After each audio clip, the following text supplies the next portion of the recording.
Los ferrofluidos son divertidos e hipnóticos. Estos materiales extraños y con estética algo alienígena han tenido obsesionados a los científicos durante casi 2 siglos. De hecho, por sus características, tienen un gran impacto en plataformas como YouTube, ya que pueden adquirir formas extrañas que parecen sacadas de una serie o película. Sin embargo, esto solo se debe a que los ferrofluidos tienen compuestos férricos, que ante la presencia de un imán desarrollan formas muy variadas. Hay cierta sensación relajante en observar el movimiento de las espinas de un ferrofluido cuando éste se ve sometido a la fuerza de un imán. Pero, ¿qué son? Un ferrofluido es una sustancia sintética formada por nanopartículas ferromagnéticas cubiertas por una capa surfactante y disueltas en una solución orgánica o acuosa. En otras palabras, los ferrofluidos están conformados por 3 elementos. El primero son partículas magnéticas de tamaño nanométrico. El segundo es un medio líquido en el cual se van a suspender las partículas magnéticas. Y el tercero es un estabilizador o surfactante que tendrá como objetivo evitar la aglomeración de las partículas. Es decir, en presencia de un surfactante, las partículas magnéticas no se pueden unir entre ellas y se obtiene esa suspensión uniforme que le da sus asombrosas propiedades. Pero hablemos un poco de historia. Los ferrofluidos aparecieron en la segunda mitad del siglo XX. No existen en la naturaleza, por lo que hubo que sintetizarlos. La primera aproximación de fluidos magnéticos o ferrofluidos se llevó a cabo en el siglo XVIII por Gavin Nye, que preparó un fluido formado por finas partículas de hierro en el agua. Mientras tanto, la industria iba aprovechando algunas de estas invenciones. Por ejemplo, hacia 1940, algunos de estos líquidos de extrañas propiedades eran usados como líquido de freno. No podemos hablar de una verdadera síntesis hasta el año 1963, cuando Stephen Papel, ingeniero del entonces Centro de Investigación LUIS, patentase su fluido magnético de baja viscosidad obtenido por la suspensión coloidal de partículas magnéticas. Él hizo esta síntesis mezclando queroseno y magnetita en polvo, usando como surfactante ácido oleico, y a continuación, con el fin de obtener nanopartículas, molió durante 10 meses el líquido. El objetivo, producir un líquido de propulsión para cohetes en ausencia de gravedad, y así fue como por primera vez se creó un ferrofluido estable.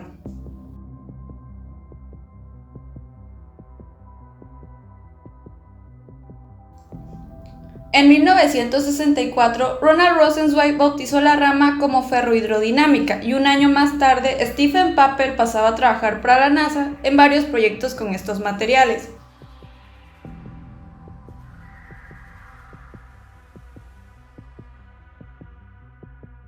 Estaban haciendo una nueva industria, una que había tardado 186 años en materializarse, y sin duda esto pone de manifiesto la importancia de la investigación a largo plazo. Los trabajos de Rosenzweig condujeron a una mejora del proceso, lo que permitió obtener un ferrofluido más concentrado y magnético, y dio lugar a una producción industrial y a la comercialización de los ferrofluidos, en un principio esencialmente por la empresa Ferrofluidics. Desde entonces la investigación científica proporciona avances diarios en la síntesis de ferrofluidos. Sus propiedades se hacen más evidentes cuando el ferrofluido, que tiene el aspecto y tacto de un aceite viscoso, un líquido negro espeso y altamente reflejante, se ve sometido a un fuerte campo magnético. Lo primero que llama la atención es que ante una fuerte atracción magnética, el líquido asume la forma de una media esfera, de la cual surgen protuberancias en forma de espinas, claro, a distancias regulares. Estas formas se deben a la interacción de 3 fuerzas simultáneas: la atracción magnética, la gravedad y la tensión superficial del ferrofluido, que juntas hacen estas atractivas formas. Un cambio en la posición o potencia de la atracción magnética y las espinas ferrofluídicas se mueven, cambian de dirección o empiezan a fluir hacia el imán o electroimán, desafiando así la gravedad como esperaba lograrlo Papel con el combustible. La capacidad de cambiar de forma se debe a que el ferrofluido es superparamagnético. Gracias a ello, al mover los campos magnéticos se provocan movimientos en el ferrofluido. Hablemos un poco más a fondo de ello, ya que hay mucha física haciendo esto posible. Y bueno, ¿por qué el ferrofluido sigue al imán en primer lugar? ¿Y por qué se forman esas espinas?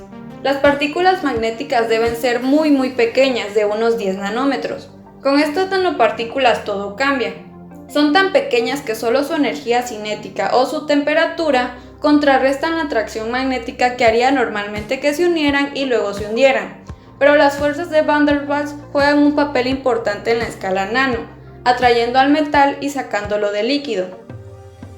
Como mencioné, las nanopartículas deben estar cubiertas por una sustancia surfactante, la cual está formada por partículas con una parte polar y una parte apolar. El jabón, por ejemplo, es un surfactante, mantiene al aceite y a la suciedad en el agua, aunque no quieran estar en ella. La parte apolar de sus moléculas se siente atraída hacia la suciedad y el aceite, y en nuestro caso, las nanopartículas magnéticas. Así que el surfactante forma una capa. La capa polar prefiere estar suspendida en el líquido. Así que ahora, cuando el imán ejerce una fuerza en los metales del ferrofluido, lleva el líquido con él. Las espinas del ferrofluido se forman debido al equilibrio entre la fuerza gravitatoria que empuja el líquido hacia abajo, la tensión superficial que busca minimizar la superficie por querer comportarse como si esta fuera una tela elástica, y el campo magnético que quiere que el metal se alinee con las líneas del campo magnético. El resultado son espinas.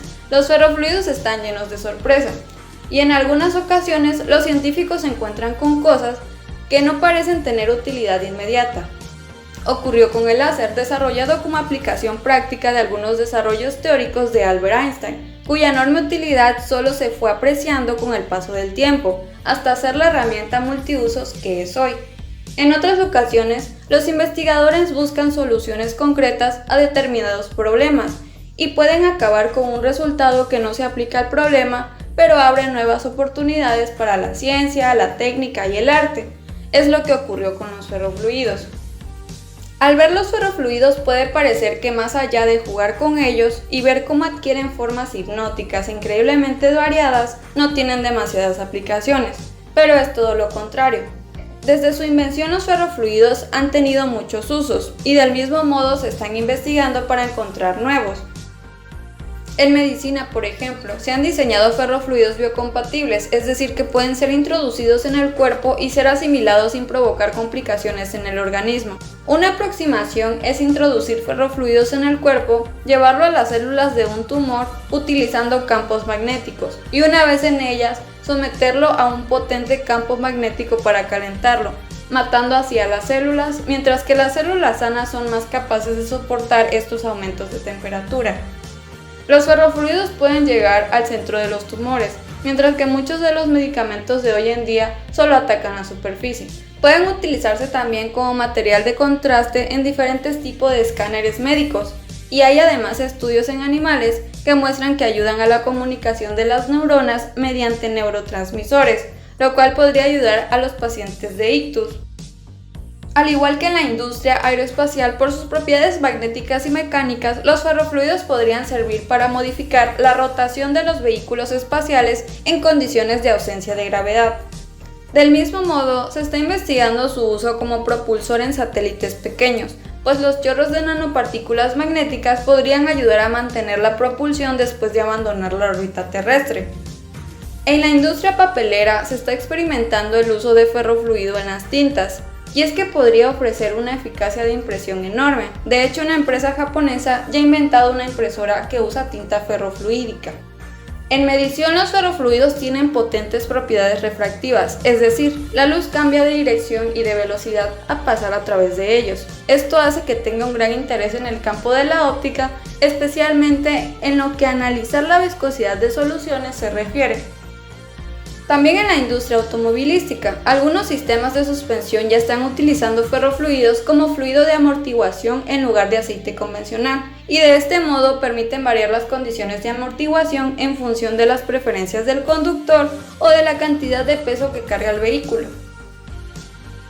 Existen algunas aplicaciones médicas a futuro. Por ejemplo, se han propuesto ferrofluidos para el direccionamiento magnético de fármacos. En este proceso, los fármacos se unirían o encerrarían en un ferrofluido y podrían dirigirse y liberarse selectivamente mediante campos magnéticos. También se ha propuesto que la hipertermia magnética dirigida convierta la energía electromagnética en calor, y de alguna forma de nanocirugía para separar un tejido de otro, por ejemplo un tumor del tejido en el que ha crecido.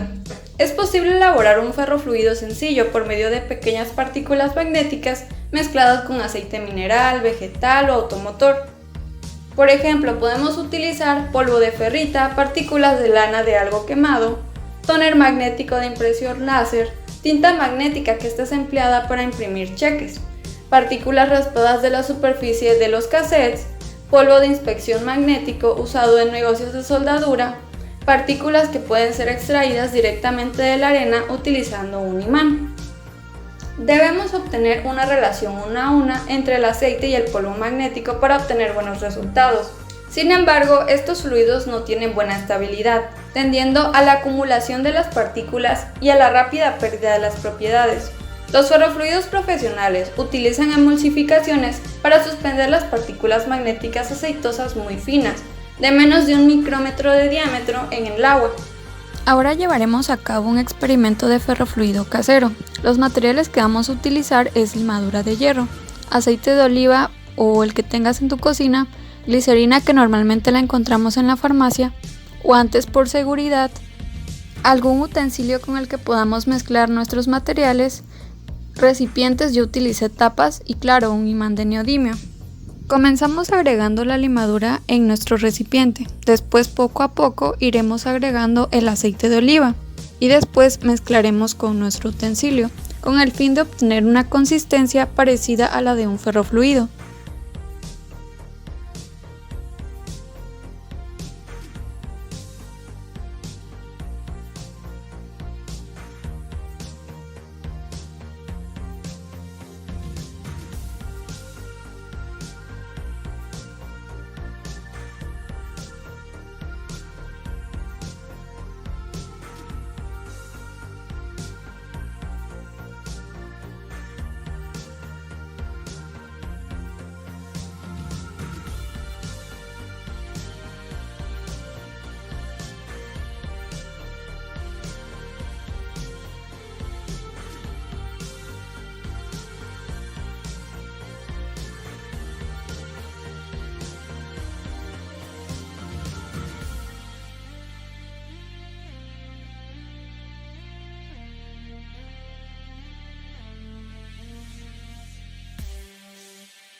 Ahora intentaremos hacer un ferrofluido utilizando glicerina.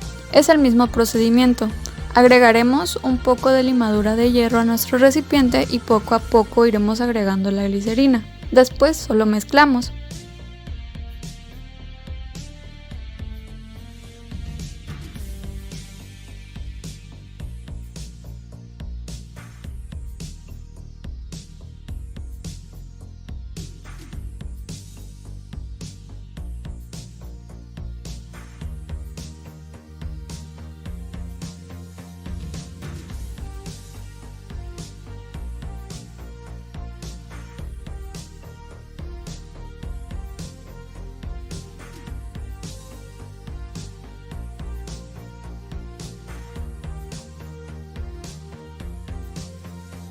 Aunque si tu imán de neodimio no es tan potente como el mío, puedes ir agregando a tu mezcla limadura de hierro y esto va a causar el efecto. Claro, tienes que poner el imán debajo de tu recipiente donde está la mezcla.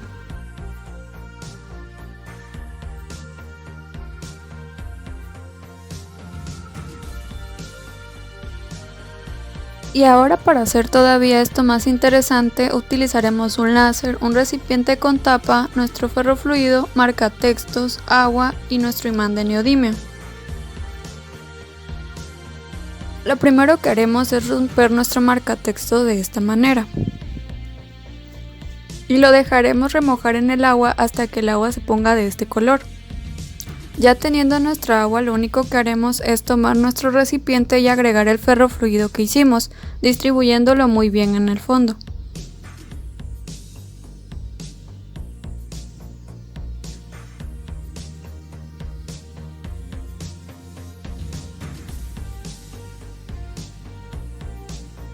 Después solo agregaremos el agua y taparemos el recipiente. Ya solo queda observar los resultados.